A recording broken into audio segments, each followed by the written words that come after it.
আমি যেহেতু খুব ছোট্ট পদের তো সদস্য পদের তো এই জন্য আমার মনে হয় যে আমাদের মতামত নেওয়া হয় না। ডাকসুর মেইন যে সেন্টার পয়েন্ট যে তিনটা বড় পদ আছে হয়তো তারা এই স্টেটমেন্টগুলো দেয় আর কি। আমি আসলে জানি না, ধরে ভিসি স্যারের রুমে ছিলাম তো আসলে ডাকসু থেকে বিবৃতি দেওয়া হয়েছে এটা আমি অবগত না।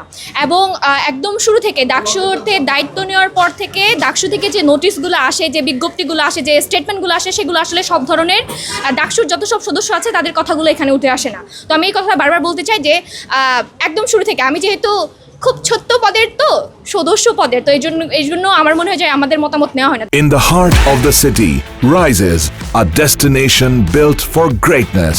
International Convention City, Bosundhara. Life takes a new course. আমি এখানে আজকে যে দাবিটা করা হয়েছে আমি সবসময় কথা বলবো, সান্ধ্য আইন যেটা আছে সেটা আমি বাতিলের পক্ষে চাই এবং আমি চাই যে 24 ঘন্টা হল খোলা থাকুক। যার প্রয়োজন সেই 10টার ভিতরে হলে থাকবে এবং যার প্রয়োজন নয় সেই 10টার বাইরে হলে থাকবে। এটা খুবই সিম্পল কথা। এটা মানে জাস্ট আমি চাই যে এটা ফ্রিডম অফ চয়েস, যার যেটা প্রয়োজন সে সেটা নেবে। অফিসিয়ালিভাবে যে মিটিংগুলো হওয়ার কথা সেগুলোতে আমি উপস্থিত থাকি।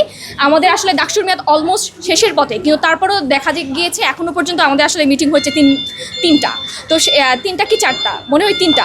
সো এই তিনটা মিটিং হওয়ার পরে মানে এই অফিসিয়াল যে মিটিংগুলো থাকে সেগুলোতে আমি উপস্থিত থাকি। কিন্তু এছাড়াও আজকে স্টেটমেন্ট দেওয়া হয়েছে সেখানে ডাকসুর সদস্য হিসেবে আসলে আমার যে মতামত থাকতে পারে, আমার যে ভ্যালু থাকতে পারে সেটা আসলে এখানে আসে না। এই যে স্টেটমেন্টগুলো আসে এগুলা হচ্ছে হয়তোবা, আমি জানি না, আমি অবগত না, হয়তোবা গুটি কয়েকজন মানুষ দেয় যারা হয়তো ডাকসুর মেইন যে সেন্টার পয়েন্ট যে তিনটা বড় পদ আছে হয়তো তারা এই স্টেটমেন্টগুলো দেয় আর কি। আমি আসলে জানি না যে এই সব ধরনের স্টেটমেন্টগুলো কীভাবে আসে। আমার সবচেয়ে বেশি খারাপ লেগেছিল যখন নির্বাচনের ঠিক আগ মুহূর্তে বরগুনার করে এক জামায়াত নেতা ডাকসুকে বেশ্যাখানা হিসেবে আখ্যায়িত করেছিল, সেখানে কিন্তু ডাকসুর কোনো স্টেটমেন্ট আসে নাই।